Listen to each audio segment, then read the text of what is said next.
Tal, Axel? Pues, muchas gracias. Muchas gracias por la introducción pues agradecer también la invitación. La verdad es que espero que, o sea, lo que hable ahora, pues, sea como un motivo de cuestionarse el camino que se ha venido recorriendo en esta área, sobre todo, porque les voy a hablar de algunos proyectos en los que he trabajado, en los que me ha tocado participar de diversas modalidades, ¿no? Desde estudiante hasta, pues, ya como profesor, o como investigador, o como asesor, supervisor, ¿no? Entonces, hay diversos roles que me ha tocado estar, pero que, digamos que redundan un poco en esta área de reconocimiento de actividad o de comportamiento, ¿no? Bueno.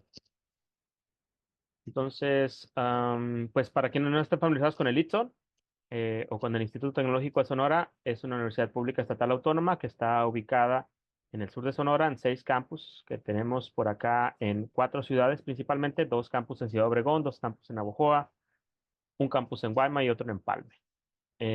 Tiene aproximadamente 17,000 estudiantes entre licenciatura y posgrado, pero la gran mayoría, arriba del 90%, son estudiantes de licenciatura bueno, en diversas carreras, ¿no? Como cualquier universidad pública estatal autónoma. Bueno, la charla va a rondar alrededor de 3 grandes secciones. La primera, bueno, explicar levemente qué es el reconocimiento de actividades humanas, qué implica, un poco de fundamentos y el grueso de la charla va a ir alrededor de proyectos y herramientas para el reconocimiento de actividad humana. Siglas que se utilizan en inglés es HAR, ¿no? eh, Precisamente por Human Activity Recognition, ¿no? Entonces, el HAR o el Human Activity Recognition, en esencia, es el proceso de identificar qué es lo que está haciendo una persona o un usuario, ¿no? O qué es lo que está sucediendo alrededor de él, ¿no? Eh, la idea es utilizar en muchos de los casos sensores de hardware o también de los que se le llama sensores de software, ¿no? A estas áreas pues se le conoce como hard sensing o soft sensing, sobre todo apoyado, digamos, en el uso de los teléfonos celulares. Bueno, pues pueden desarrollarse múltiples, este, pueden utilizarse múltiples de los llamados sensores de software, ¿no? Muchos de los productos comerciales, pues obviamente se basan también en sensores de hardware, ¿no? ¿Qué aplicaciones tiene este reconocimiento de actividades humanas? Pues la verdad es que son muchos, ¿no? No voy a ser demasiado exhaustivo, pero algunos de ellos, a mí al menos el que me interesa mucho es el de salud y el de bienestar. Particularmente en el caso de adultos mayores se utiliza mucho para la vida asistida, es decir, adultos que viven solos, que no viven en compañía o incluso adultos que pues requieren asistencia, ¿no? Por ejemplo, que tienen problemas de movilidad o empiezan a tener problemas cognitivos.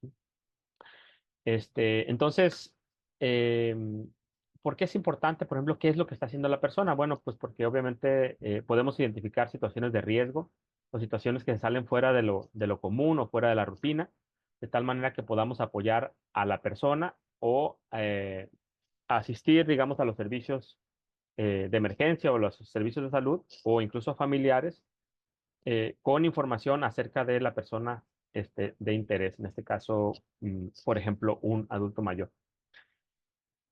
Otra de las tendencias que vino muy, muy fuerte sobre todo con los wearables, y particularmente los smartwatches o las bandas inteligentes, smart bands, pues es el asunto del bienestar o de estar en forma y las cuestiones deportivas, ¿no? Es decir, poder identificar cómo está durmiendo la persona, qué tanta actividad física realizan, qué tanto socializa, ¿no? Y particularmente en la cuestión de los deportes, bueno, orientado a tratar de incrementar el rendimiento deportivo de los deportistas, valga la redundancia, de alto rendimiento. En la interacción humano-computadora, bueno, esto es de mucho interés porque, pues, obviamente el saber qué es lo que está haciendo el usuario, qué quiere hacer, qué requiere, qué necesita, qué necesidades de información tiene en determinado momento, cuándo es más efectivo enviarle una notificación, por ejemplo, pues eso va relacionado todo en el saber qué es lo que está haciendo la persona, ¿no? E incluso poder identificar o inferir qué es lo que está tratando de hacer, o sea, cuáles son sus metas, si las podemos inferir. Podemos apoyarlo, ¿no? La idea es apoyarlo en que el usuario pueda realizar lo que quiere realizar, ¿no? Y tratar de hacerlo de la manera más eficiente posible. Entonces, pues para eso tenemos que saber qué es lo que está haciendo y en muchos de los casos, pues cómo lo está haciendo, ¿no? Cómo lo está realizando. Si lo está realizando de manera correcta o lo está realizando de manera incorrecta para obviamente también ofrecer pues retroalimentación al usuario. También pues obviamente puede ser utilizado para vigilancia y cuestiones de seguridad, poder identificar comportamientos de personas que pues puedan ser nocivos para la seguridad de las compañías, es decir, comportamientos sospechosos de riesgo que puedan implicar, o sea, no de riesgo en el sentido de, por ejemplo, que sea un riesgo inmediato para la compañía, ¿no? Si, por ejemplo, hay un trabajador en una maquiladora que está realizando la actividad de manera incorrecta y el hacerlo de manera incorrecta, de manera recurrente a lo largo de los años, pues esto va a derivar en lesiones, por ejemplo, ¿no? Y entonces esto obviamente pues también es de gran importancia para las empresas, ¿no? O las empresas que trabajan con personas y que pues les interesaría saber en el mediano y largo plazo si eventualmente muchas de estas ejecuciones incorrectas, vamos a llamarle, de la posición, de la postura de la persona, pues pueden derivar en costos para la misma compañía. Y pues por supuesto uno de los usos más eh, eh, vamos a llamarle, extendidos y que se ha popularizado mucho en los medios, sobre todo, es la automatización de hogares inteligentes, ¿no? Y también empezamos a ver de manera incremental muchos productos en centros comerciales, ¿no? Ya que se están orientados a esta automatización de los hogares inteligentes, pero por supuesto ahí también es de mucho interés saber qué es lo que está sucediendo hacia adentro de los hogares. Y no por cuestiones, obviamente hay unas cuestiones de privacidad que a lo mejor las vamos a discutir un poquito más adelante, no con mucha profundidad, la profundidad que merece el tema, pero obviamente en el sentido de apoyarlos, ¿no? Es decir, de apoyar a las personas de tal manera que las actividades se hagan pues de una mejor manera, de más uso eficiente de los recursos, sobre todo del hogar, ya sea de la energía, o del agua, por ejemplo, de tal manera de nuevo que pues vaya en beneficio de la familia en general, ¿no? Y bueno, si lo vemos, pues todos los hogares inteligentes en su conjunto, bueno, pues en beneficio de la sociedad. Eh, ¿Qué tecnologías se utilizan en el reconocimiento de actividades? Bueno, pues ahorita estuve comentando que se utilizan sensores, ¿no? Y hay muchos tipos de sensores que se utilizan. Sin embargo, creo que el más popular por mucho son los acelerómetros, de la mano en muchas ocasiones de los giroscopios. También las cámaras ya sea RGB o algún otro tipo de cámaras, también se utilizan bastante para tratar de identificar qué es lo que está sucediendo en determinado lugar, ¿no? Cada uno, digamos, la elección de los sensores, pues de alguna manera nos limita o nos habilita, dependiendo de lo que estemos buscando. Por ejemplo, sensores, si queremos que sean sensores móviles, es decir, que vayan a donde esté el usuario, pues a lo mejor lo más seguro que van a ser sensores que estén posicionados sobre el cuerpo, es decir, muchas de las veces sensores vestibles, ¿no? O que podamos posicionar en ropa o en elementos que el usuario cargue en su cuerpo, ¿no? Las cámaras, pues en muchas de las ocasiones tienden a ser poco prácticas para esos efectos y entonces en muchas de las ocasiones están puestas de manera fija en ciertos aspectos, en ciertos lugares, digamos, ya sea de una casa, de un hogar, de un lugar de trabajo, ¿no? Y pues por supuesto hay ciertos sensores que tienen que ver con el ambiente, están posicionados en ubicaciones estratégicas y los dispositivos portátiles comerciales, ¿no? Como pueden ser los smart bands que comenté, los mismos teléfonos celulares, tabletas, otro tipo de dispositivos que están dotados de sensores y que podemos utilizarlos para recolectar información a través de lo que estos sensores están percibiendo. Adicionalmente, el uso de estos dispositivos también nos puede brindar información, ¿no? Es decir, los dispositivos digitales o electrónicos que las personas manipulan u operan, pues nos pueden dar información acerca de lo que el usuario está haciendo, ¿no? En general, ¿no? Este, entonces pueden ser datos de las apps, por ejemplo, a lo mejor solamente con los datos de las apps pudiera saber a qué hora se levanta una persona, por ejemplo. Este, Hay unos estudios muy interesantes, por ejemplo, que estudian el uso de la energía y a medida que se va gastando la batería, por ejemplo, pues pueden estimar qué tan lejos está de casa la persona, ¿no? Más o menos son estimaciones que se hacen con aproximaciones, no de manera directa, es decir, sin utilizar el GPS, sino utilizando otros datos que a lo mejor parecerían irrelevantes, ¿no? También, obviamente, programas en la PC, ¿no? Que, pues, obviamente, a lo mejor eso es un poquito más natural, ¿no? Em, ¿Cómo funciona el reconocimiento de actividad? Bueno, en muchos de los casos, muchísimos de los casos, sobre todo cuando se trabaja en áreas de investigación, pues se definen protocolos para la recolección de datos, ¿no? Partimos de datos, entonces para recopilarlos o para recolectarlos, realizamos un protocolo. ¿Y qué nos dice el protocolo? Pues, por ejemplo, vamos a recolectar datos de 10 usuarios o de 20 o de 100 usuarios. ¿Por cuántos días? Ah, bueno, pues por 6 semanas.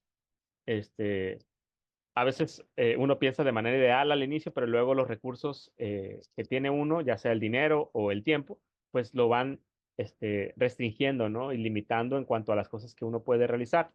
Entonces, también estos protocolos definen, por ejemplo, bajo qué condiciones se van a recolectar los datos. Por ejemplo, pues solamente recolectar los datos cuando salga de casa o recolectar los datos, por ejemplo, señales de audio, es decir, de micrófono, cuando se esté lavando los dientes, o cuando recién se levante o se despierte la persona, pues hacer tal y cual cosa, ¿no?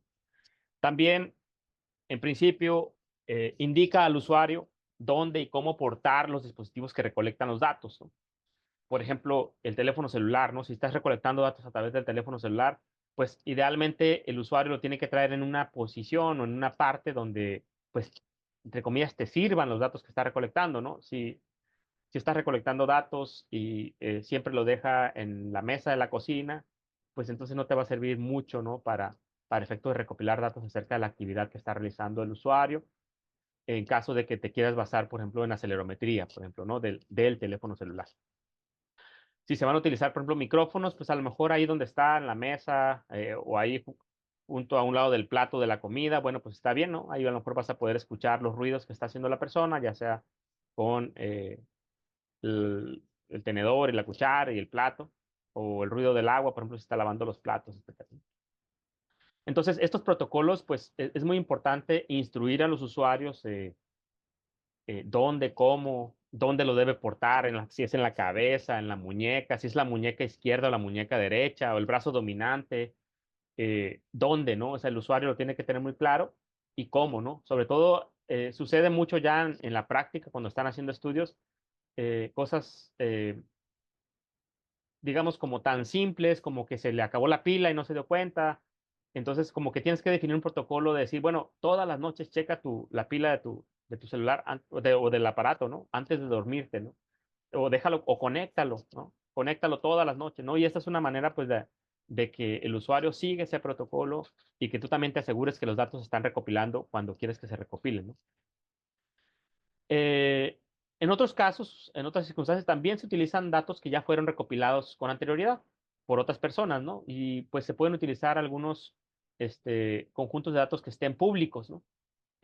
Pues hay muchos lugares, ¿no? Pero uno de los más populares ahorita es Kaggle, por ejemplo, para recolectar datos eh, que son de carácter público, es decir, que han sido publicados y que cualquier persona los puede utilizar para crear modelos de reconocimiento de actividades. Obviamente, tienen metadatos de estos datasets, estos conjuntos de datos, sin embargo, no siempre uno está seguro de la manera en que se recolectaron. Si quieres estar seguro de que los protocolos se siguieron exactamente y más o menos como eh, una idea más o menos clara, porque no es 100% segura, más o menos clara de la calidad de tus datos, pues a lo mejor hay que hacer el esfuerzo de recopilarlos, porque en muchas de las ocasiones los datos que se encuentran aquí, realmente, y lo que sucede es que no sabemos realmente cómo se recolectaron, ¿no? Pueden decirte, ¿no? Pues estos datos se recolectaron de 30 usuarios en su escritorio, etcétera, etcétera, pero realmente ya las condiciones bajo las cuales se recolectaron, si siguieron o no los protocolos, o incluso si había protocolos, porque a veces se recolectan sin protocolos como tal, pues entonces te empiezas a encontrar cosas muy extrañas en los datos cuando ya te echas los clavados, ¿no? O sea, no, cosas que no, dices tú, te empiezas a preguntar, bueno, ¿qué sucedió aquí? ¿No? por qué están estos datos de la manera en que están, ¿no? Se empiezan a hacer muchas preguntas acerca de los contextos donde fueron recolectados los datos. Y entonces, al no tener esa información, pues, pues como que no te puedes tomar muchas decisiones acerca de los mismos datos, ¿no? Por ejemplo, saber si un usuario se quedó con el celular descargado o si ese usuario en particular o ese participante en particular eh, llega a la oficina y se saca el celular de la bolsa y lo deja siempre sobre la mesa. Bueno, pues entonces a lo mejor el saber que eso está sucediendo, pues eso te puede ayudar a tomar decisiones respecto a esos datasets de ese usuario en particular, ¿no? Eh, Otro de los aspectos muy importantes de los datos es el etiquetado, es decir, sobre todo cuando se utilizan técnicas de aprendizaje automático supervisado, pues como supongo que tienen la idea, eh, tienen que estar etiquetados los datos. Y esta no es una cuestión menor, o sea, es decir, en muchos de los casos las etiquetas pueden ser preestablecidas, es decir, nosotros a lo mejor tenemos un video y ya sabemos qué buscar, ¿no? En el video, por ejemplo, vamos a suponer, ¿no? Conducta riesgosa versus conducta no riesgosa, ¿no? Un ejemplo. Entonces tenemos dos etiquetas, pero a lo mejor puede que no existan esas etiquetas, ¿no? Esas etiquetas a lo mejor las tenemos que hacer analizando el video y tratar de establecer ahí mismo cuáles etiquetas estamos encontrando en el video y que son de interés para nosotros, ¿no? Entonces, esas etiquetas emergentes o categorías que ya van etiquetados en el video, bueno, pues son emergentes porque van surgiendo a medida que vas analizando el video. En el caso de video sucede mucho, también de audio, ¿no? Entonces, esto también es muy, muy importante, ¿no? Eh, Sin embargo, algo que es súper, súper importante, pues es el etiquetado correcto de los datos, ¿no? Entonces, para eso, obviamente cualquier error en el etiquetado, pues son errores que se van a ir agregando a su modelo de aprendizaje automático, porque si hay errores, por ejemplo, no sé si alcanzan a ver este vaso que tengo aquí, es azul y a lo mejor yo lo tengo etiquetado como rojo, eh, entonces, pues es un error en el etiquetado y entonces cuando la máquina vea que yo le estoy mostrando un vaso azul y le digo que es un rojo, pues entonces esa muestra en particular, pues me va a contribuir con ruido, con error a mi modelo, ¿no? Entonces, es muy importante eh, nuestro, que nuestro modelo pues tenga la mejor calidad de los datos. Sin embargo, bueno, hay que considerar obviamente que el ambiente real, el mundo real es ruidoso, entonces en muchas ocasiones también eh, agregamos de manera artificial ruido para ver qué tan robustos son nuestros modelos al ruido, ¿no? Al ruido que el mundo real ofrece. En muchas ocasiones también recolectamos datos en el mundo real, pero siempre es bien importante tratar de ver qué está sucediendo. Por ejemplo, si ustedes están recolectando datos con acelerometría, tratando de inferir si la persona, o sea, qué está haciendo la persona cuando está bailando, por ejemplo. Vamos a suponer que tiene acelerómetros por todo el cuerpo y hay diversos pasos de baile y ustedes están tratando de identificar qué es lo que está haciendo la persona cuando baila. Pues idealmente, uno, hay que estar ahí, por supuesto, cuando se recolectan los datos o mínimamente hay que grabarlo, ¿no? De tal manera que tú puedas identificar todas las cuestiones asociadas con errores en el etiquetado, ¿no? Eso nos va a permitir de nuevo tener, al menos desde el punto de partida, un ground truth que tú lo puedes utilizar para valorar correctamente a tu modelo. Y pues en muchos de los casos, cuando las etiquetas son de apreciación, eh, por ejemplo, este, vamos a suponer que ustedes están tratando de identificar, solamente escuchando un audio, si una persona está gritando de alegría o de dolor. Eh, y solamente tengo dos etiquetas, ¿no? Alegría o dolor. Entonces, a lo mejor para mí, yo, Luis Castro, estoy escuchando dolor, ¿no? Pero a lo mejor María enseguida está escuchando alegría. Y entonces, pues no tenemos la misma apreciación respecto al ruido. De nuevo, hay algunos que van a ser muy evidentes, pero a lo mejor otros que no tanto, ¿no? Entonces, esos errores en el etiquetado o esas incertidumbres en el etiquetado, pues de preferencia no debería entrar al modelo, ¿no? Al menos de manera inicial. Entonces, uno lo que podría decidir es, una, esas que son pues muy, muy ambiguas, es quitarlas de los datasets, o la otra es ponerse de acuerdo en un criterio entre estas dos personas que están etiquetando. Siempre es muy importante etiquetar entre dos personas cuando puede haber ambigüedad, es decir, cuando hay apreciación o cierto grado de apreciación en las etiquetas. Para eso hay un cálculo que se hace que es CAPA, que es el Inter-Observer Agreement, o también le llaman en algunos lados Inter-Rater, como las personas que observan, cuál es el porcentaje de acuerdo en que están y bueno, qué porcentaje de ese acuerdo es producto del azar. Entonces, esa es muy importante, es una métrica muy, muy importante para que los observadores, de manera inicial, puedan tener una idea de la calidad de las etiquetas, es decir, de la concordancia de las etiquetas de estos dos observadores. Nosotros tuvimos el caso de varias horas de audio que estábamos etiquetando y teníamos 4 etiquetadores y eh, la verdad el criterio para etiquetar fue un asunto bien interesante. Nos pasamos muchas semanas ahí etiquetando, bueno, los muchachos, muchas semanas etiquetando como tal, pero el definir los criterios fue un asunto bien interesante para poder acordar todos los criterios de etiquetado. Entonces, eh, idealmente, pues tiene que haber en términos del CAPA, pues un mínimo, ¿no? de concordancia entre los observadores para poder decir, bueno, y lo ideal es el 100%, por supuesto, ¿no? Pero si no hay ese 100, pues que sea bastante alto, es decir, que los criterios que se utilizan para etiquetar, pues sean más o menos acordados y discutidos y muy entendibles y muy claros entre las personas que van a hacer etiquetado de los datos. Entonces, cuando a veces bajamos datos que están etiquetados de Kaggle o de algunas bases de datos públicas, pues casi siempre mi duda es esa, ¿no? A veces, ¿cómo se etiquetaron los datos? ¿Quién los etiquetó y qué criterios siguieron, por ejemplo, ¿no? Para etiquetar los datos. ¿Qué tan buenas son esas etiquetas, ¿no? En principio. Entonces, eso es una de las dudas que a mí siempre me surge cuando se trata de buscar alguna de las bases de datos que por ahí existen, ¿no? Procesamiento de los datos. Bueno, una vez que han sido recopilados los datos, pues se siguen algunos pasos para tratar de procesar estos datos.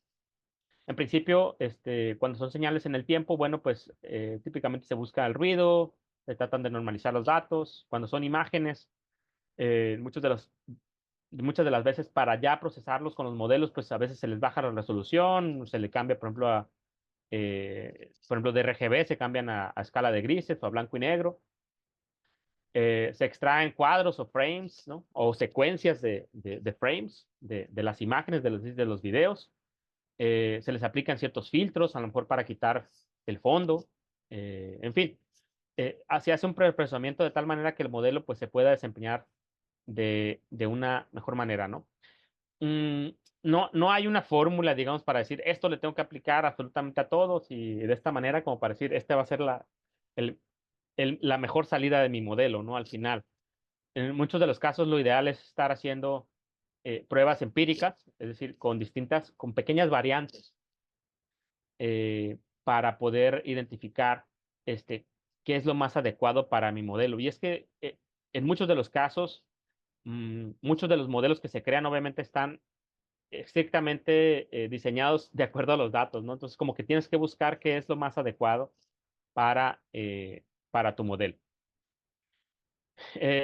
Una vez que se hace el procesamiento, bueno, pues hay que extraer características, ya sea en dominio del tiempo, de la frecuencia, eh, o si es de las imágenes, por ejemplo, dependiendo de los modelos que se vayan a utilizar, si son, por ejemplo, de Deep Learning, pues ahí en los mismos modelos, arquitecturas, pues se extraen estas características, o se tratan de buscar, ¿no? En caso que se utilicen otro tipo de técnicas, ¿no? Y para los que están en el tiempo, pues los datos que están sobre el tiempo, pues en muchas de las ocasiones pues se buscan ventanas, ¿no? Se utilizan ventanas de tiempo, que pues hay varias estrategias, pero pues una de ellas es las ventanas deslizantes, que se va haciendo como un pequeño shift en el tiempo de los datos que se van a marcando en una ventana determinada, ¿no? El tamaño de la ventana, bueno, pues también es algo que pues depende mucho de los recursos con los que se tenga y también de la complejidad a lo mejor de lo que queremos hacer del algoritmo. También como que no hay una fórmula, ¿no? Para generalizada, digamos, para todos los problemas, sino que en muchas de las ocasiones se tienen que hacer pruebas empíricas respecto a los tamaños, por ejemplo, de esas ventanas, ¿no? Es decir, la segmentación de los datos ya en el tiempo, ¿no? Como entradas a los modelos, ¿no? Bueno, para ya dar sentido a los datos, pues la gran mayoría del tiempo se utilizan técnicas de aprendizaje automático, al menos en el área en la que trabajo yo. Y pues no voy a entrar aquí mucho en detalle porque estos pues seguramente lo van a ver en algunos de los cursos que están llevando ustedes en la maestría, pero pues las técnicas se dividen, al menos en el área que trabajo yo, en aprendizaje supervisado, no supervisado y aprendizaje profundo. El supervisado, pues, se le puede considerar como las técnicas clásicas, ¿no? Convencionales de Machine Learning, como son árboles de decisión o redes neuronales artificiales o algunas otras técnicas como, por ejemplo, KNN. Lo supervisado, pues, algunos algoritmos que derivan de estos, que típicamente van asociados con clustering, es decir, buscar características que son similares y empezarlos a agrupar por similitud. Hay muchos algoritmos de este tipo. Como no llevan etiquetas estos, entonces pues básicamente lo que hacen los algoritmos es tratar de agruparlos por ciertas variables, ¿no? Las que tú le indiques, ¿no? De similitud, ¿no? Y aprendizaje profundo, bueno, pues estos se han vuelto muy populares en los últimos años y pues han tenido, pues, un auge muy, muy interesante en el procesamiento de imágenes, sobre todo. Eh, Bueno, este, ¿qué cosas me ha tocado trabajar? De nuevo, lo que les voy a mostrar son proyectos en los que me ha tocado participar de una u otra manera, eh, que van alrededor de obtener información del usuario, es decir, qué es lo que está haciendo, ¿no? Que típicamente, si ven por ahí o han leído algo de computación consciente del contexto o context-aware computing, pues verán que la actividad es una de las variables contextuales básicas o primarias, ¿no? Junto con la ubicación, por ejemplo, de la persona, ¿no? Que de hecho, pues, en mi maestría, de hecho, me tocó participar en este proyecto que está aquí, precisamente en esta diapositiva, que es básicamente la diferencia de ubicación, ¿no? Que básicamente aquí la idea era utilizar la fuerza de la señal de puntos de acceso inalámbricos puestos de manera, pues, mm, distribuidos, vamos a llamarle, distribuidos en esta cama de hospital, ¿no? En la zona de medicina interna de un hospital ahí en Ensenada, donde fueron ubicados. No traigo aquí la ubicación, pero en esencia lo que se hizo se utilizó la técnica de fingerprinting, que en esencia es hacer un mapa de la fuerza de la señal de toda la zona. Y entonces se desarrolló esta herramienta para precisamente tomar la fuerza de la señal en determinados puntos. Se determinaron los puntos donde iban a ser tomados y físicamente se creó esta como mallita que se iba poniendo y con unos post-its en el suelo, pues yo me iba posicionando sobre el post-it y luego iba presionando esto. Entonces de esa manera iba asociando la fuerza de la señal de 6 puntos de acceso con la ubicación física, ¿no? Entonces, esta, pues fue la etapa de recolección de datos, ¿no?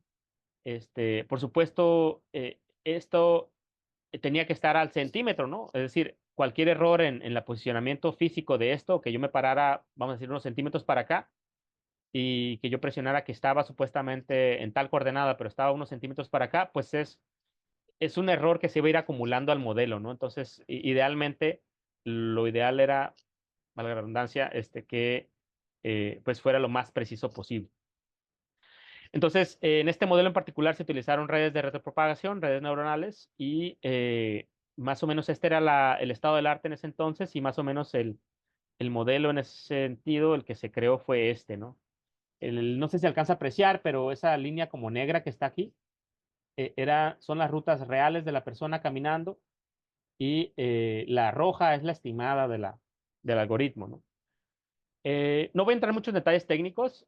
Ahí abajo estoy poniendo las referencias por si gustan, pueden ver los detalles un poco más técnicos dentro de los papers, ¿no? O incluso pues mandarme un correo y les mando un paper en particular que les interese.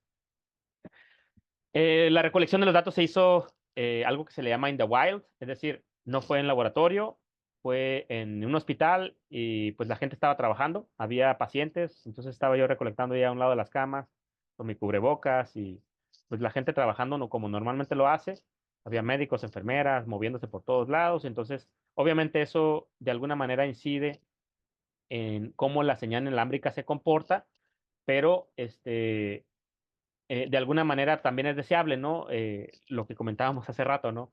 Es decir, el mundo real es ruidoso. Entonces, si tuviéramos esto, yo lo hubiera hecho en un almacén, este modelo de ubicación, donde no había nadie absolutamente más que yo y que no había obstrucciones entre las señales inalámbricas. Bueno, al llevarlo ya al ambiente real, pues las paredes, las camas, la gente moviéndose, pues también iban a eh, incidir mucho en el desempeño del modelo.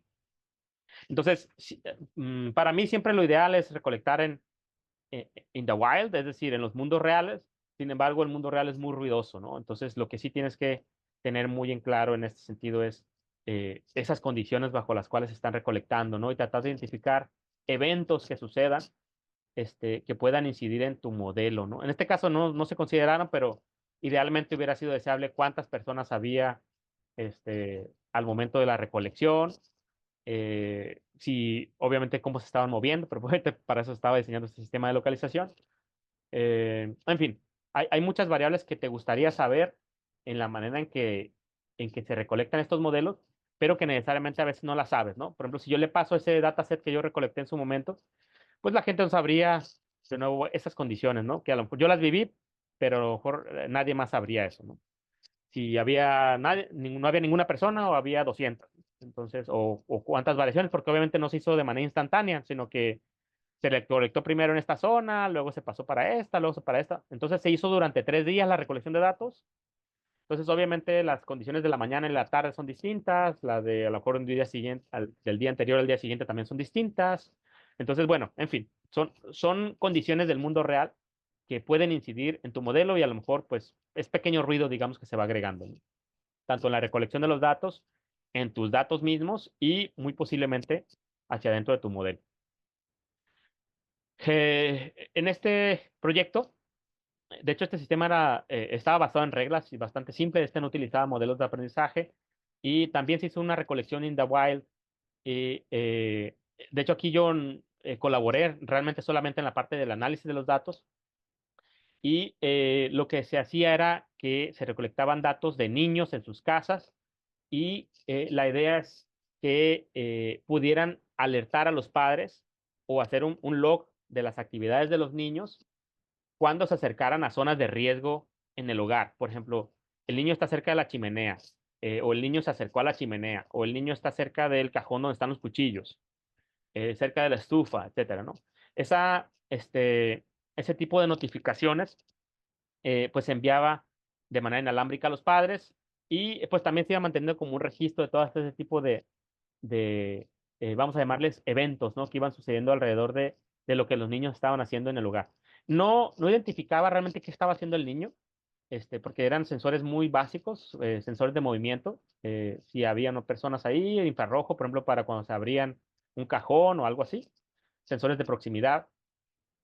Entonces, pues no había, vaya, identificación de actividades como tal, sino que estaba basado en proximidad, los modelos que estaban aquí creados y basado en eventos, ¿no? Eh, Hace algunos años también, hace algunos años estaba yo trabajando en el CCC después del doctorado y en ese entonces comenzamos ahí junto con el doctor Favela un proyecto de censado precisamente con adultos mayores. También este proyecto pues fue en colaboración con personal del IMSS y también se hizo recolección in the wild. Recolectamos información de teléfonos celulares que traían aquí montados adultos mayores, sensores como acelerometría, GPS, NFC que estaban aquí detrás de estas etiquetas, que estas etiquetas nos daban de alguna manera el ground truth. Es decir, los adultos mayores etiquetaban en su casa los datos con estas etiquetas de NFC. Por ejemplo, me voy a lavar los dientes, ¿no? Entonces ponían el celular sobre el NFC y entonces todos los datos, después de que sucedía ese evento de la etiqueta NFC, bueno, pues los asociamos con que se estaba lavando los dientes, ¿no? La acelerometría, el ruido del micrófono, etcétera, etcétera, ¿no? En general, pues una de las aplicaciones para lo que se utilizó es valorar la funcionalidad o una valoración funcional del adulto mayor. En particular, la actividad física se valoró, es decir, qué tanta actividad física realizaban los adultos mayores Y esto era bastante interesante porque típicamente como lo hacen los médicos es a través de entrevistas.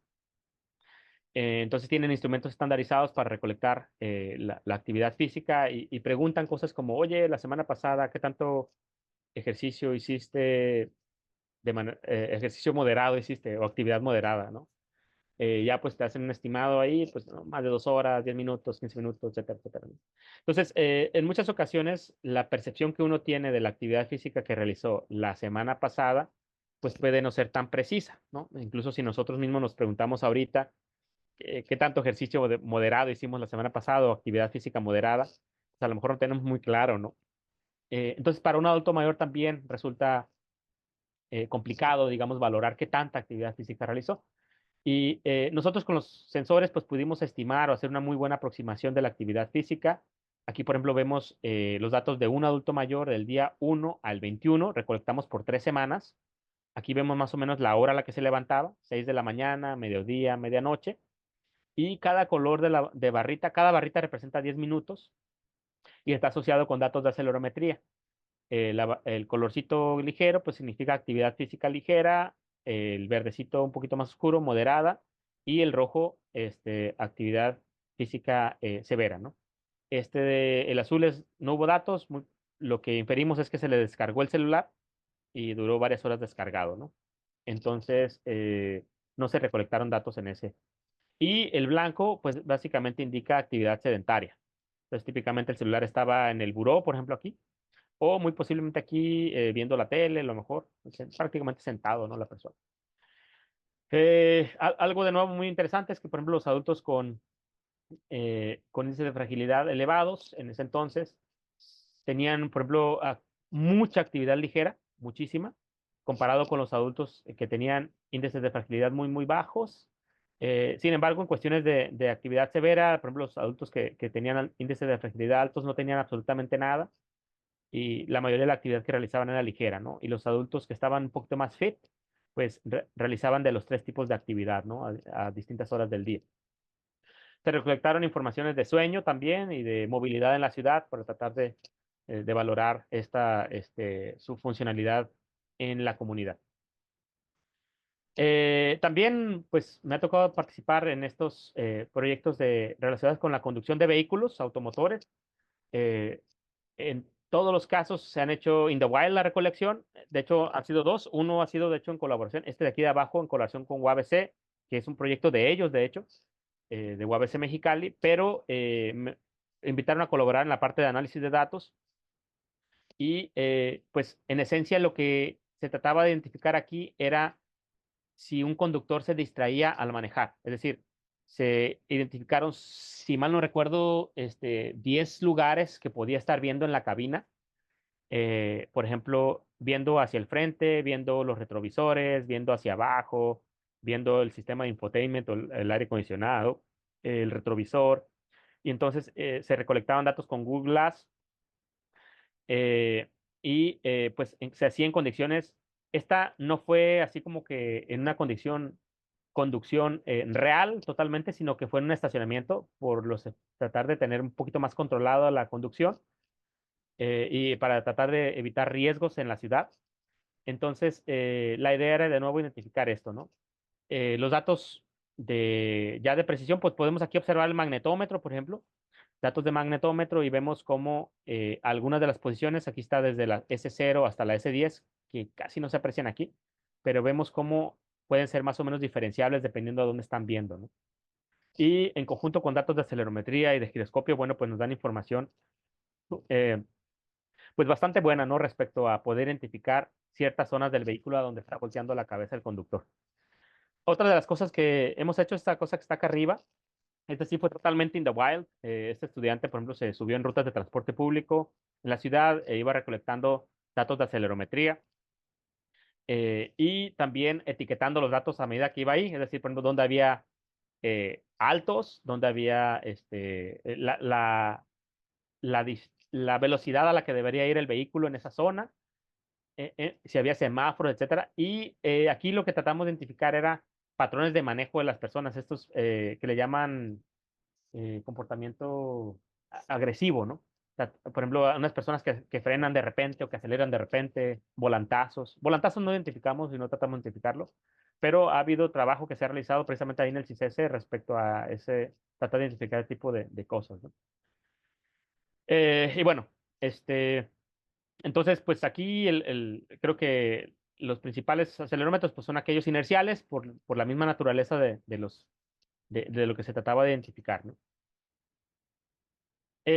Más recientemente, con una tesis de maestría por acá, tratamos de identificar actividades en áreas de manufactura, utilizando un dataset que de hecho nosotros no capturamos, que se llama OpenPack, es un dataset que fue capturado en Japón en una maquila y pues nos ofrece muchos tipos de datos, ¿no? Traían una banda, una Smart Band, que nos ofrecía datos de sensores inerciales, cámaras RGB, cámaras infrarrojas, bueno, de profundidad, y venían anotados también los datos.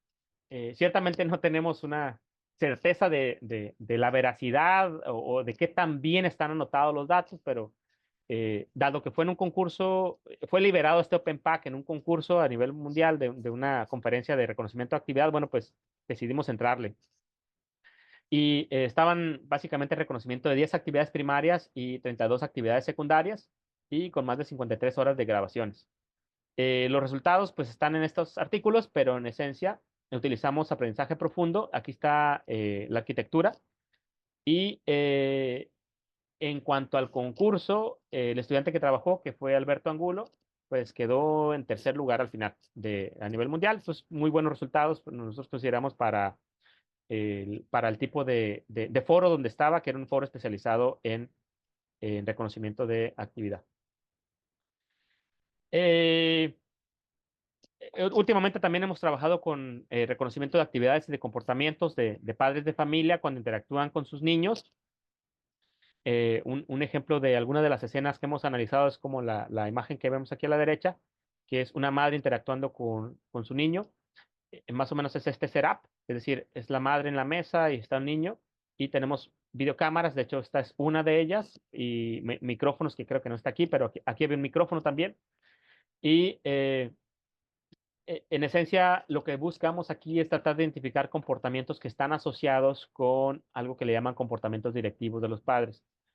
Se me olvidó comentarles, pero esta ha sido una colaboración estrecha con dos centros de atención acá en la ciudad que atienden a niños con Down y pues a los terapeutas les interesa identificar cuándo los padres, eh, digamos que exhiben este tipo de comportamientos directivos. Los comportamientos directivos son comportamientos en los que el padre dirige la acción del niño. En muchos de los casos, estos comportamientos ayudan a que el niño aprenda a hacer cosas. Sin embargo, a la larga, cuando el padre es demasiado directivo, puede ser negativo para la autonomía y para el desarrollo del niño en el mediano y largo plazo, sobre todo en la adolescencia. Tiene grandes impactos para los adolescentes. eh, es decir, una vez que ya se convierten en adolescentes, ¿no? Es decir, son menos autónomos o dependen más de sus padres para realizar ciertas actividades. Entonces, los terapeutas les interesa de alguna manera tratar de identificar ese tipo de comportamientos en los padres para trabajar con ellos, con los padres, ofrecerles retroalimentación en tiempo real, si se puede, respecto a ese tipo de comportamientos, ¿no? Y algunas de los datos que hemos analizado en algunas de las escenas que hemos utilizado es análisis de video como tal, como el que están viendo aquí, o análisis del audio, ¿no? Tratar de identificar quién está hablando, no necesariamente qué están diciendo, sino la proporción del habla que tiene cada quien. La toma de turnos, por ejemplo, esto en el desarrollo de niños es muy, muy importante, es decir, quién inicia conversaciones, quién inicia interacciones, qué tanto tiempo duran hablando, cómo se va dando la toma de turnos. Eso es sumamente importante para los terapeutas. Y entonces esto, pues por medio de algoritmos de reconocimiento perdón, del habla, del análisis del habla, pues entonces podemos cuantificar ese tipo de aspectos, ¿no? Que son de interés para los terapeutas. En cuanto a esto que se hizo con imágenes, bueno, pues algunos de los aspectos que nos hicimos era cuando la madre se acercaba. Recolectamos datos de acelerometría aquí en esto que ven aquí. Trae un celular ahí. Ok. Entonces recolectamos algo de datos de acelerometría. No era el sensor más cómodo, digamos, para portar en el brazo, pero era lo que teníamos en ese entonces. Y pues básicamente lo que tratamos de detectar en el brazo dominante cuando lo movía, ¿no? La persona y tratando ya de corroborarlo. Nunca lo mezclamos con las imágenes en ese entonces, pero la idea era identificar esencialmente cuando movía para apoyar al niño, ¿no? Eh, en otro de los aspectos también detectamos cuando la persona se acercaba al niño para tratando de diferenciar dos tipos de acercamientos, ¿no? De la madre con el niño. Uno es que la madre solamente se estuviera acomodando en la silla, es decir, que se acercaba, pero porque se estaba acomodando en la silla por su postura, o realmente se estaba acercando a apoyarlo, ¿no? Eh, y también en términos del habla, ¿no? Si está hablando precisamente para apoyarlo, o si está hablando para otro tipo de aspectos, ¿no? Entonces aquí también se utilizó Deep Learning y aquí más o menos digamos, la arquitectura, un modelo arquitectónico de la arquitectura, de cómo se realizó. Y este fue el caso que le comentaba hace rato, de donde utilizamos cuatro etiquetadores del audio y realizamos una herramienta para poder realizar toda esa, ver el agreement, ¿no? Y que nos calculara el capa en el tiempo, ¿no? Eh, de todos los segmentos, ¿no? Donde no había coincidencias, ¿no? Y el asunto es que utilizamos un approach para el etiquetado, a lo mejor el más complejo, ¿no? Porque tú puedes segmentar el audio, digamos, un segundo, ¿no? O cada 5 segundos y a todos los observadores le presentas esos 5 segundos y tú le preguntas, dime qué está sucediendo aquí. Y tú le das a ofrecer dos, tres o cinco etiquetas, ¿no? Las que tú necesites. Y entonces esos 5 segundos van a estar clasificados a una de esas clases, o si es binaria, por ejemplo, a una u otra, ¿no?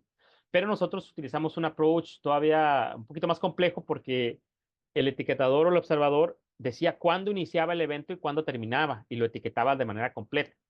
Entonces, no había coincidencias cuando iniciaban o cuando terminaban. Entonces, a lo mejor sí identificaban el mismo evento, pero uno lo empezaba unos segundos antes, el otro lo empezaba unos segundos después. A lo mejor identificaban un evento distinto, estaban bien en el tiempo, pero la etiqueta era la que no estaba correcta, etcétera. Entonces, eso nos metió en camisa de 11 varas, como dicen por ahí de manera coloquial, al momento de tratar de analizar ya los datos, ¿no? Y de asegurarnos de que el etiquetado estaba correcto, ¿no? Eh, y bueno, pues estos son algunos de los proyectos en los que he estado trabajando.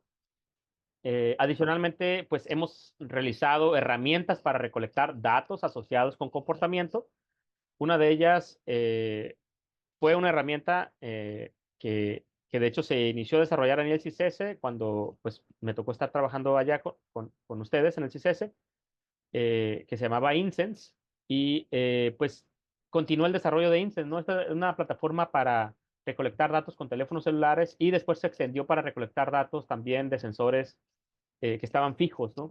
En hogares, por ejemplo, o en casas, ¿no? Y esto se extendió utilizando, pues ya no la arquitectura, obviamente, de un teléfono celular, sino un Raspberry Pi. La idea de Incense, pues la idea era que de manera offline, un investigador pudiera programar Incense diciéndole, oye, pues quiero recolectar datos con estos sensores. Cuando suceda este evento, por ejemplo, cuando salga de casa, pues le lance una pregunta y además empieza a recolectar datos de acelerometría por tanto tiempo o hasta que suceda tal otro evento.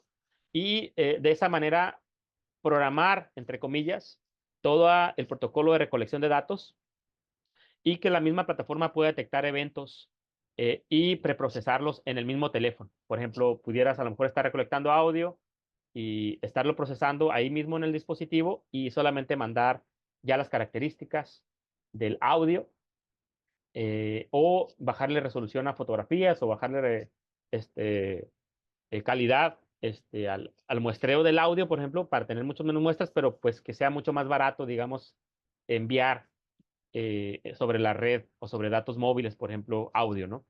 Entonces, bueno, pues esa era la idea de Incense. Hubo pues muchos trabajos que utilizaron Incense y, bueno, algunas publicaciones centradas precisamente en la novedad de Incense en su momento, ¿no? Desde el punto de vista arquitectónico y desde el punto de vista de herramientas de recolección de datos móviles, ¿no? Hubo y sigue habiendo, creo que una de las plataformas que sigue por ahí viva, me parece que es una que se llama Aware, Aware, que fue desarrollada en la Universidad de Oulu, en Finlandia, y de hecho con quienes tuvimos también colaboración, y algunas de las cosas que nosotros teníamos implementadas, pues ellos no la tenían y al revés, ¿no? Sin embargo, creo que esa herramienta tuvo mucho éxito, es decir, fue utilizada por más de otros grupos, ¿no?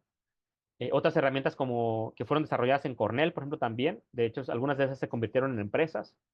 Y, en fin, bueno, Incense en este caso, en su momento, pues fue esta herramienta, digamos, para recolección de datos móviles. Actualmente estamos trabajando una herramienta para recolección de datos en la mesa, que es lo que les comentaba ahorita de comportamientos.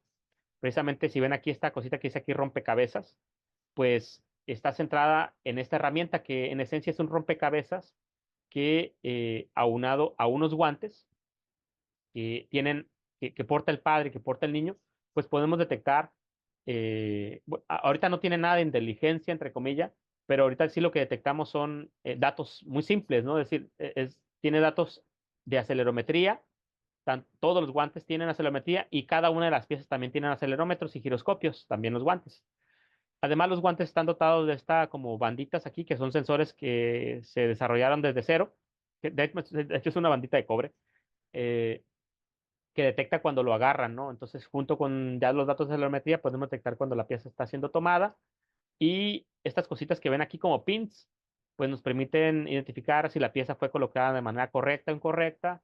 También, pues con el guante, tiene sensores de presión y sensores de flexión en los dedos y podemos detectar cuando están tomando piezas o cuando están agarrando algo, ¿no? Que no sea una pieza, por ejemplo.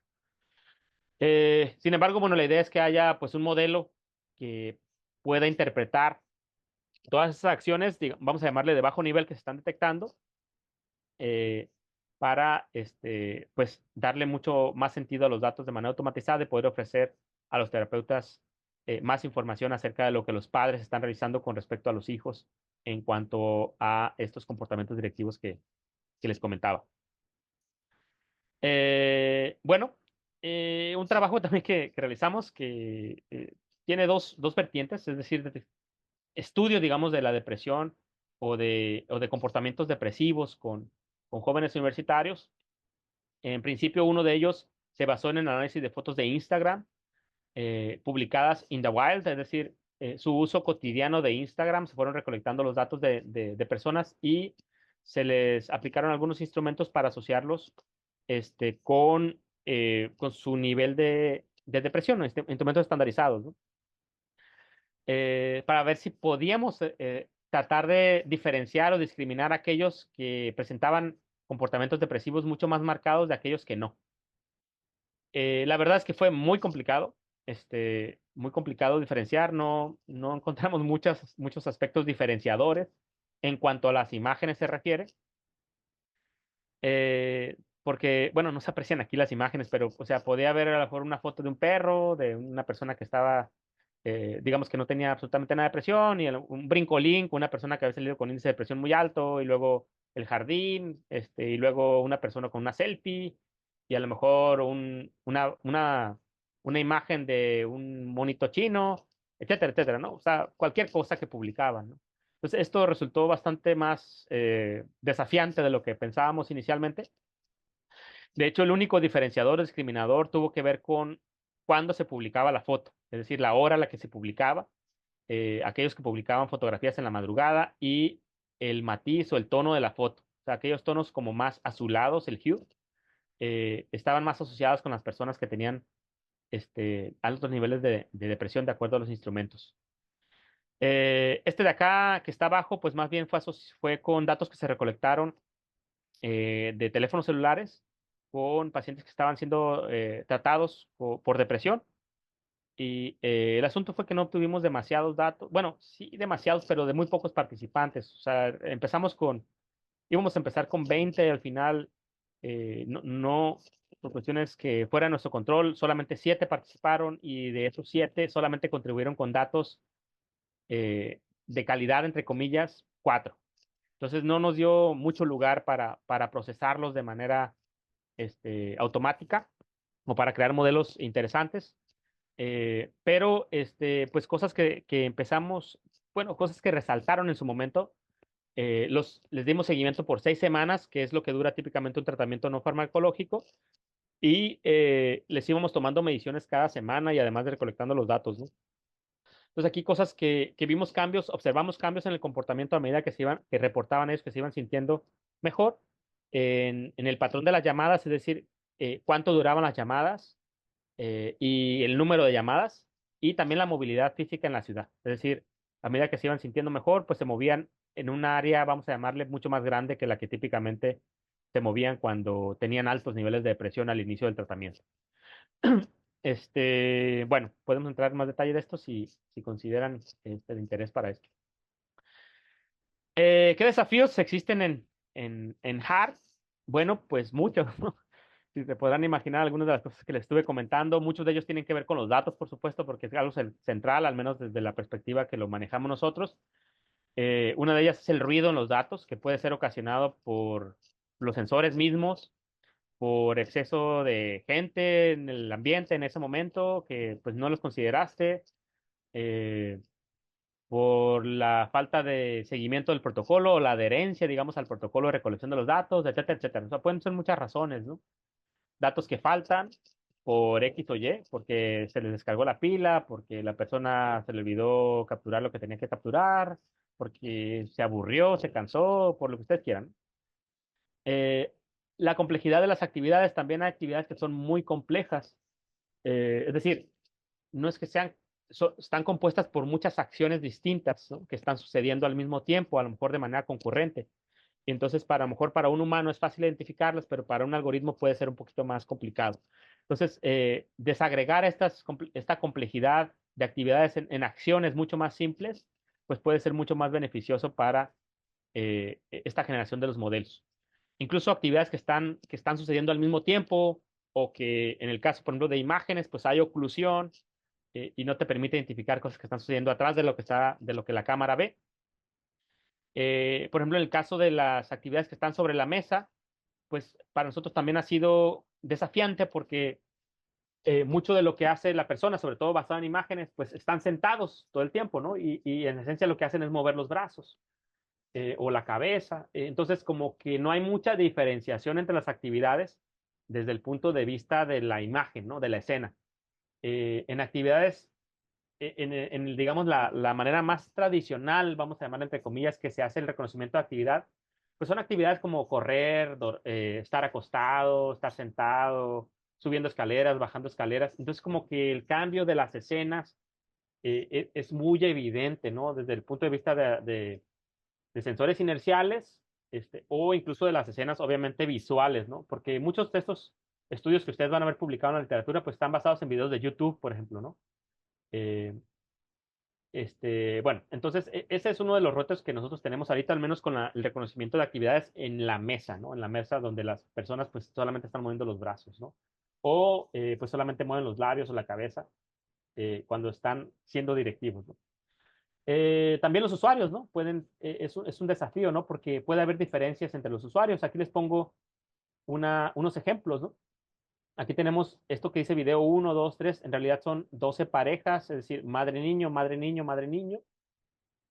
Y podemos ver que los eventos asociados con distintas parejas de madre-niño, pues son muy distintas, ¿no? Es decir, la manera en que contribuyen cada pareja al modelo, pues varía bastante, porque a lo mejor, eh, por ejemplo, nosotros pues, nos pusimos a resolver 3 rompecabezas, pues a lo mejor en uno rompecabezas uno de los niños fue muy, muy rápido, la madre no exhibió tales y cuales comportamientos, pero a lo mejor otra madre sí, muchos, muchos comportamientos, por ejemplo aquí, ¿no? Este, entonces, bueno, la pregunta es, bueno, si tú creas un modelo, pues va a ser basado en esta persona, ¿no? En este individuo, ¿no?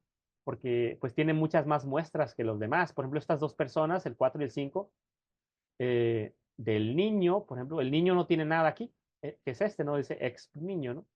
Entonces, no tiene nada y este niño tiene muchas. Entonces, hay individuos que contribuyen con muchas más muestras que otros. Entonces, como que tienes que tener esa sensibilidad en los datos y también tratar de ver las estrategias que se siguen, obviamente, para tratar de balancear esas clases o evitar que algunos de los modelos pues sean dominados, entre comillas, por ciertos individuos. También, pues, la manera de ejecutar movimientos o actividades, pues, varía también entre los usuarios, ¿no? Incluso uno mismo, ¿no? A lo mejor en la mañana lo haces de una manera y ya en la tarde que estás cansado, pues lo haces de otra, ¿no? O a lo mejor un día que dormiste bien, pues lo haces de una manera y el día siguiente que te desvelaste y fuiste a la fiesta, pues ya, o sea, no lo haces de la misma manera, ¿no? Y estamos hablando del mismo individuo, ¿no? Ahora imagínense con muchos individuos, con morfologías distintas, con estaturas distintas, pesos distintos, etcétera, etcétera, ¿no? Puede ser muy, muy desafiante el análisis de la actividad. Y bueno, pues también entender todo lo que está sucediendo alrededor de la captura de los datos, ¿no? Que es lo que les comentaba hace rato. Eh, ¿Qué sigue de esto? Bueno, pues algunas tendencias. Obviamente, desde hace varios años existe esa idea de que se integre más con lo que el concepto de IoT, de procesar los datos en tiempo real. De hecho, con estas arquitecturas interesantes que creo que le veo algo de estas arquitecturas de hardware, como cómputo neuromórfico, por ejemplo, se ven interesantes como para aplicarlas a esto. La precisión, la robustez, la generalización, es decir, que capture datos con unos pocos de usuarios y que a lo mejor pueda generalizar a otros usuarios que jamás ha visto el modelo, pues eso es también interesante. Obviamente, algunos de esos aspectos se han estado, o sea, ha habido avances interesantes ahora con estos modelos, pues muy, muy grandísimos y con el deep learning, ¿no? Y bueno, últimamente también la preocupación es la explicabilidad, la trazabilidad de las decisiones de los modelos y todos los aspectos relacionados con la privacidad, tanto de los datos y la transparencia de los modelos, ¿no? Bueno, pues obviamente esto no es un trabajo de uno solo, sino que es de muchos colegas y de muchos estudiantes que han colaborado con uno, tanto a nivel de licenciatura, maestría, doctorado y bueno, algunos de los colegas con los que me ha tocado colaborar. Es muy posible que no estén todos, pero creo que están casi todos. Si es que si se me bota alguno por ahí, si ustedes lo conocen, porfa, disculpas. Y bueno, pues es básicamente lo que quería compartirles respecto a algunos de los proyectos en los que me ha tocado trabajar respecto a reconocimiento de actividad y comportamiento. Estoy abierto a preguntas de su parte, alguna inquietud que tengan, pues con gusto. Muchas gracias por la atención. Muchas gracias, doctor Luis. Muy interesante su plática. No sé si alguien tenga dudas.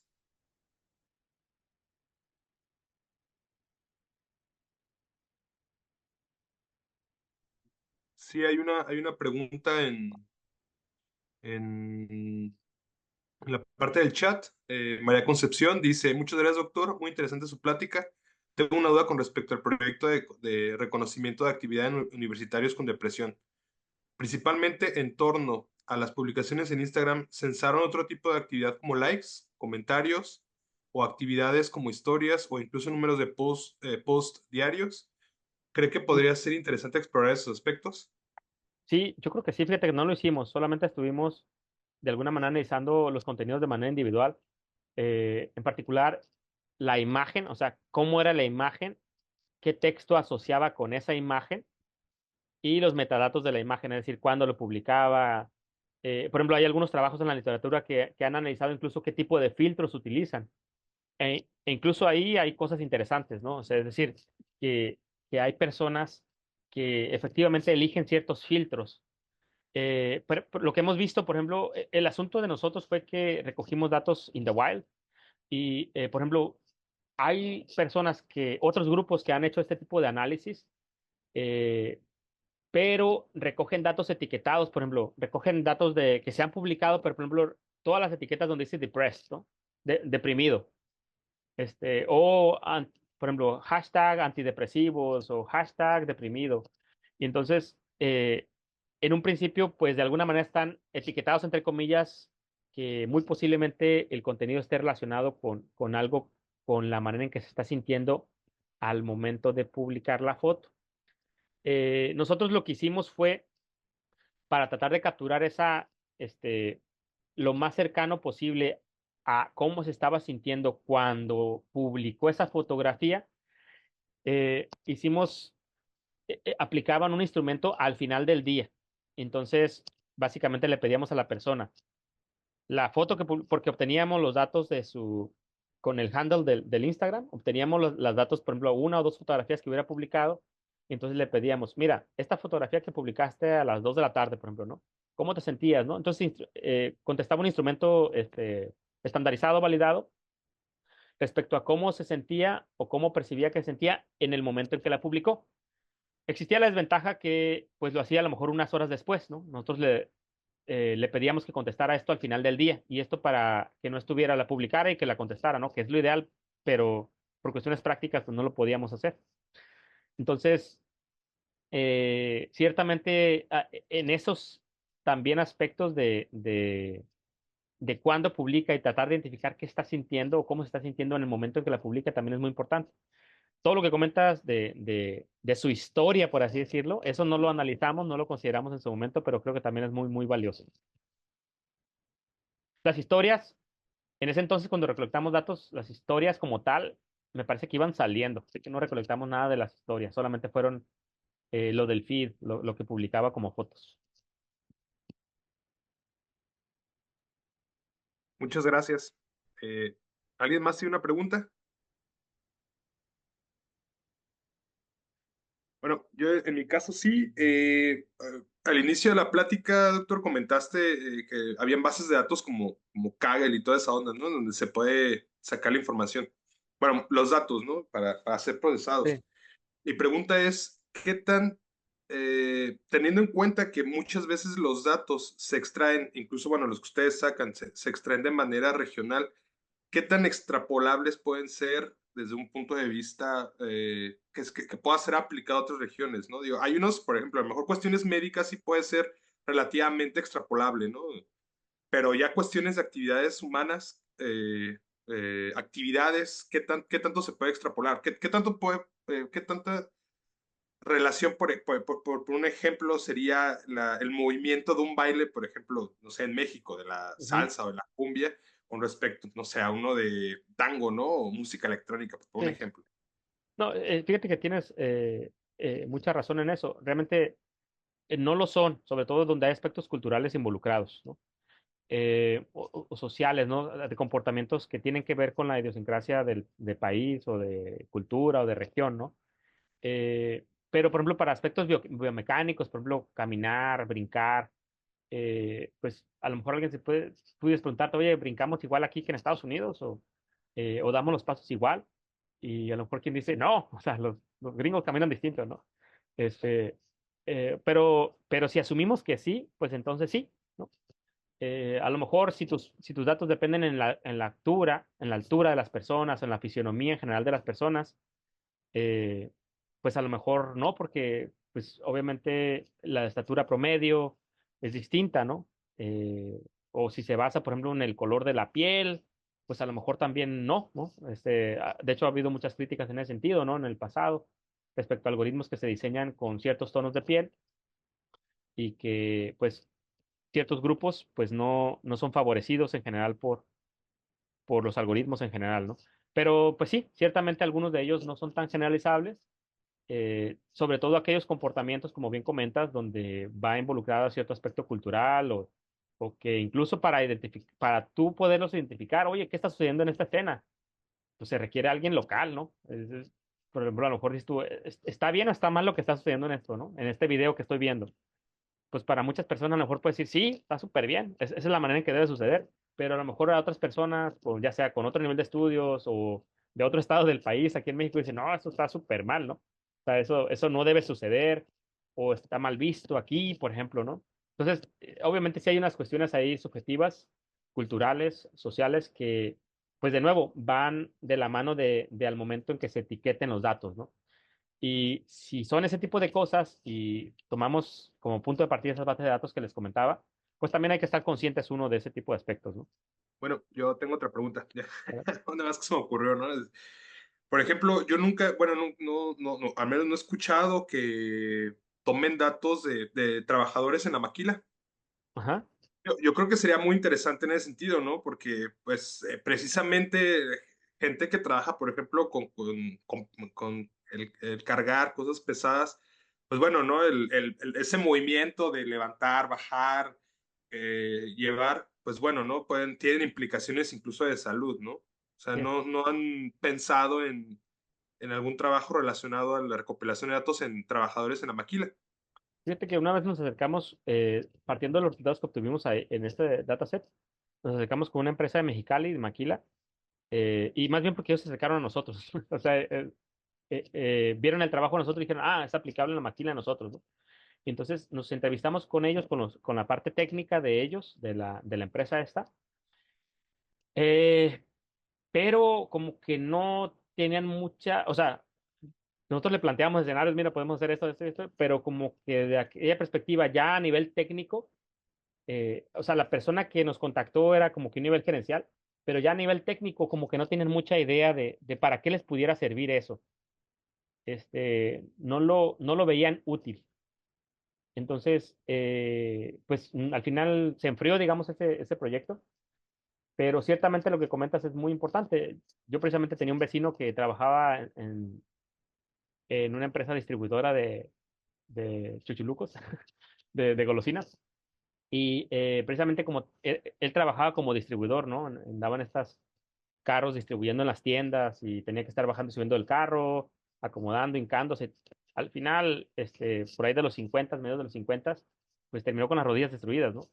Y a lo mejor, pues yo pensando precisamente cuando estábamos haciendo esos trabajos, decía, bueno, que si hubiera tecnología que le permitiera, a lo mejor en su momento, ofrecerle retroalimentación respecto a las posturas, a lo mejor estaba realizando malas posturas, ¿no? Y eso le ocasionó un daño finalmente en la articulación en el largo plazo, ¿no? Desgaste o lo que quieras, ¿no? Y pues obviamente para efectos de como país, como sociedad, pues obviamente al IMSS, por ejemplo, pues por supuesto que le debe interesar este tipo de cosas, ¿no? Porque pues muchos de estos casos terminan en pensiones anticipadas, ¿no? Eh, es decir, ya no pueden ir a trabajar o al menos no como lo hacían antes, ¿no? Eh, pero ciertamente sí es un área muy, muy interesante porque hacen trabajos muy repetitivos.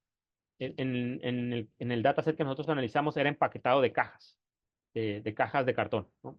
Y entonces las actividades que venían era desde que le estaba abriendo la caja, cerrándola, levantándola, poniendo la etiqueta, y venían mucho tipo de actividades al momento de empaquetar productos dentro de cajas de cartón. Y lo hacían en mesas, ¿no? Y entonces tenía que estar moviéndose de la mesa y estar agarrando la caja, abrirla, armarla, poner los artículos, etiqueta, etcétera, ¿no? Entonces, sí, sí es interesante, ¿no? Sobre todo cuando tienes una escena más o menos fija, por ejemplo, si vas a utilizar cámaras, como para que ahí sucede todo, ¿no? O en el caso, por ejemplo, del que comentaba de la persona que se agacha en rodillas y eso, pues a lo mejor sensores inerciales, ¿no? Puede ser lo más adecuado, sobre todo porque a lo mejor pues anda en el carro distribuyendo y bajándose a las tiendas, ¿no? A los Oxxos, etcétera. Sí, como comentas, ¿no? Realmente no nada más es beneficio propio, como dices, del IMSS, en el sentido de que pues, se prevé las pensiones anticipadas, ¿no? Por ejemplo, también como capacitación por parte de la empresa misma, ¿no? O sea, el hecho de que te aguante más tu mano de obra, ¿no? Por así Ujú. decirlo. So, y también para la persona, el individuo, ¿no? La salud finalmente, ¿no? En Claro. el mediano y largo Sí, plazo. es un gane-gane. ¿Y por qué no han utilizado, por ejemplo, me habías comentado del juego de los niños, por ejemplo, que estaban en síndrome de Down? ¿Por qué no utilizaron, por ejemplo, cámaras como Kinect, en el sentido de que, pues, te retroalimentas no tanto con la resolución de la imagen, sino con la profundidad, ¿no? O sea, Ujú. ya tienes ya información sobre el movimiento de las manos. Fíjate que de inicio no pensábamos analizar las imágenes. Realmente como los estamos utilizando como backup para saber exactamente qué sucedió y solamente pensábamos utilizar modelos en sensores inerciales.